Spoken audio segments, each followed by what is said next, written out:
السلام علیکم ورحمۃ اللہ وبرکاتہ۔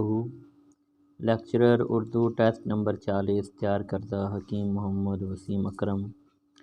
روزنامہ احسان میں احمد ندیم قاسمی مزاحیہ کالم شائع ہوتا تھا۔ ہلال پاکستان میں احمد ندیم قاسمی کا مزاحیہ کالم شائع ہوتا تھا۔ روزنامہ حریت میں احمد ندیم قاسمی کا مزاحیہ کالم شائع ہوتا تھا۔ روزنامہ جنگ کراچی میں احمد ندیم قاسمی کا مزاحیہ کالم شائع ہوتا تھا۔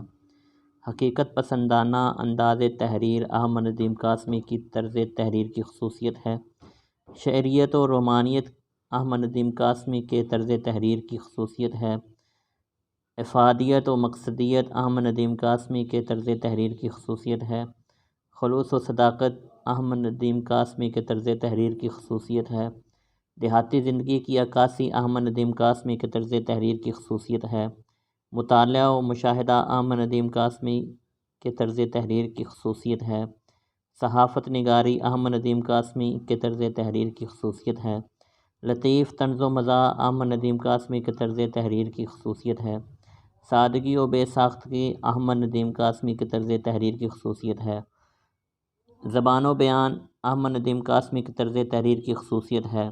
ابن انشا 1927 میں پیدا ہوئے۔ ابن انشا ضلع جلندھر کے ایک گاؤں فلورس میں پیدا ہوئے۔ ابن انشا نے 10ویں کا امتحان لدھیانہ ہائی اسکول سے پاس کیا۔ ابن انشا نے 10ویں کا امتحان 1942 میں پاس کیا۔ ابن انشا نے بی اے کا امتحان 1946 میں پاس کیا۔ ابن انشا نے بی اے کا امتحان پنجاب یونیورسٹی سے پاس کیا۔ ابن انشا نے ایم اے کا امتحان 1953 میں پاس کیا۔ ابن انشا نے ایم اے کا امتحان کراچی یونیورسٹی سے پاس کیا۔ ابن انشا اردو کالج میں رسالہ برگ گل کے ایڈیٹر تھے۔ کیا ابن انشا فارسی میں بھی مہارت رکھتے تھے؟ جی ہاں، انہوں نے گور مکھی بھی پڑھی۔ ابن انشا لاہور 12 اگست 1947 میں منتقل ہوئے۔ ابن انشا ریڈیو پاکستان سے 1950 تک وابستہ رہے۔ ابن انشا 1961 میں رسالہ پاک سرزمین میں اسسٹنٹ ایڈیٹر لگے رہے۔ ابن انشا نے شعر و شاعری کا مشغلہ 11 سال کی عمر سے شروع کیا۔ ابن انشا کا پہلا سفر نامہ لاکھوں کا شہر ہے۔ ابن انشا کا پہلا سفر نامہ 1967 میں شائع ہوا۔ چاند نگر ابن انشا کی تصنیف ہے۔ آوارہ گرد کی ڈائری، بستی ایک کوچے میں، دنیا گول ہے ابن انشا کی تصانیف ہیں۔ ذہانت و تباہی، طنز و مزاح، جنگ اور آبادی کے تاثرات، نذیر اور اکبر آبادی کا تتبع، میر کاسہ انداز بیان، روایات و تلمیحات کا استعمال، اسلوب بیان، زبان و الفاظ ابن انشا کے کلام کی خصوصیات ہیں۔ دیباچہ کے ہم معنی الفاظ میں مقدمہ، پیش لفظ، اپنی بات اور حرف آغاز شامل ہیں۔ لفظ دیباچہ کا معنی ہے، لغوی معنی اس کا ہے کہ ایک طرح کا ریشمی کپڑا، جبکہ اصطلاحی معنوں میں مصنف کی اپنی بات، کتاب کی اہمیت کے متعلق۔ لفظ مقدمہ کا لغوی معنی ہے فوج کا اگلا دستہ، جبکہ اصطلاحی معنوں میں کتاب کے شروع میں لکھے جانے والی تنقیدی باتیں۔ ڈاکٹر نجیب جمال نے دیباچہ نگاری پر کتاب لکھی جی، کتاب سے پہلے اور کتاب کے بعد۔ قدرت اللہ شہاب کی آپ بیتی کا نام شہاب نامہ ہے۔ قدرت اللہ شہاب کی آپ بیتی جولائی 1987 میں منظر عام پر آئی۔ قدرت اللہ شہاب کی آپ بیتی سیارہ ڈائجسٹ میں چھپتی رہی۔ شہاب نامہ کا اہم موضوع مسئلہ کشمیر ہے۔ شہاب نامہ کے پہلے باب کا نام اقبال جرم ہے۔ قدرت اللہ شہاب نے ایم اے کا امتحان انگلش میں پاس کیا۔ قدرت اللہ شہاب نے ایم اے کا امتحان گورنمنٹ کالج لاہور سے پاس کیا۔ قدرت اللہ نے کون سا پیشہ اختیار کیا؟ اسسٹنٹ کمشنر بہاولپور کا۔ ڈپٹی کمشنر کی ڈائری قدرت اللہ شہاب کی تصنیف ہے۔ ڈپٹی کمشنر کی ڈائری میں مصنف نے کن خیالات کا اظہار کیا؟ حکومتی کارروائی کے بارے میں۔ کس شخص کا انتخاب کر کے اس کی پیدائش سے لے کر آخر تک واقعات نظم و ترتیب سے پیش کرنا کیا کہلاتا ہے؟ سوانح عمری۔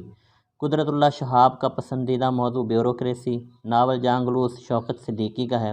ناول جانگلوس کس علاقے کی دیہی زندگی کے پس منظر میں لکھا گیا؟ پنجاب کی دیہی زندگی کے۔ جاگیرداری نظام کی خرابی کے متعلق کس ناول میں بیان کیا گیا ہے؟ جانگلوس میں۔ محنت کش طبقہ کا استحصال کس ناول میں بیان کیا گیا ہے؟ جانگلوس میں۔ ہجرت کے واقعات اور الائنمنٹ کے مسائل کس ناول میں بیان کیے گئے ہیں؟ جانگلوس میں۔ سیاستدانوں کا رویہ کس ناول میں بیان کیا گیا ہے؟ جان گلوس میں۔ لاقانونیت اور منافقت جان گلوس میں بیان کی گئی ہے۔ ذمہ داروں، جاگیرداروں، افسروں کے تفریح کے طریقے کس ناول میں بیان کیے گئے ہیں؟ جان گلوس میں۔ غیر قانونی کاموں میں پولیس کی پشت پناہی کس ناول میں بیان کی گئی ہے؟ جان گلوس میں۔ لالی، رحیم دادت، شاداں، جمیلہ یہ جان گلوس کے کردار ہیں۔ مراد خان شہانی جان گلوس کا کردار ہے۔ جان گلوس کے مرکزی کردار کا نام لالی ہے۔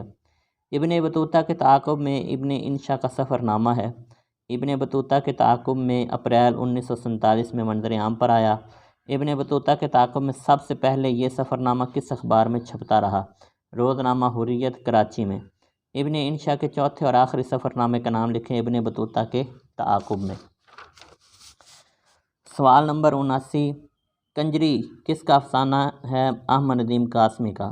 کنجری افسانے میں کس بات کی طرف اشارہ ہے؟ گناہ اور مسائل معاشرے کی دین ہیں، آدمی کو اس کے حالات گناہ پر آمادہ کرتے ہیں۔ انجمن ترقی اردو کو ایک فعال ترین علمی ادارہ کس نے بنایا؟ مولوی عبدالحق نے۔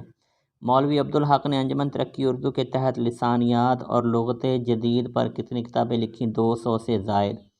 اردو آرٹس کالج مولوی عبدالحق نے قائم کیا۔ اردو سائنس کالج مولوی عبدالحق نے قائم کیا قیام پاکستان کے بعد۔ اردو کامرس کالج قیام پاکستان کے بعد مولوی عبدالحق نے قائم کیا۔ اس کے علاوہ اردو لاء کالج بھی قیام پاکستان کے بعد مولوی عبدالحق نے قائم کیا۔ مولوی عبدالحق کا انتقال 16 اگست 1961 میں ہوا۔ مولوی عبدالحق 1870 میں پیدا ہوئے۔ مولوی عبدالحق ضلع میرٹھ کے گاؤں ہاپوڑ میں پیدا ہوئے۔ مولوی عبدالحق کے والد کا نام شیخ علی حسن تھا۔ مولوی عبدالحق نے ابتدائی تعلیم ہاپوڑ سے حاصل کی۔ مولوی عبدالحق دوبارہ علی گڑھ 1888 میں آئے۔ مولوی عبدالحق علی گڑھ میں کس کے شاگرد رہے؟ پروفیسر آرنلڈ اور مولانا شبلی کے۔ مولوی عبدالحق نے ملازمت کہاں اختیار کی؟ حیدرآباد، دکن میں۔ مولوی عبدالحق انسپکٹر آف سکولز کب مقرر ہوئے؟ 1916 میں۔ مولوی عبدالحق نے اورنگ کالج کے پرنسپل سے کب پینشن لی؟ 1935 میں۔ مولوی عبدالحق نے کس رسالے میں کام کیا؟ ادبی رسالے افسر میں۔ مولوی عبدالحق کو کب ڈاکٹریٹ کی اعزازی ڈگریاں ملی؟ 1941 اور 1937 میں۔ مولوی عبدالحق کو کس کی طرف سے اعزازی ڈگریاں ملیں؟ حکومت حیدرآباد اور مسلم یونیورسٹی کی طرف سے۔ مولوی عبدالحق کو کیا خطاب ملا؟ بابائے اردو۔ چند ہم اثر کس کی تصنیف ہے؟ مولوی عبدالحق کی۔ 100 سوالات مکمل ہوئے۔ چینل کو زیادہ سے زیادہ لائک کریں، شیئر کریں، سبسکرائب کریں اور اپنا خیال رکھیں۔ اللہ حافظ۔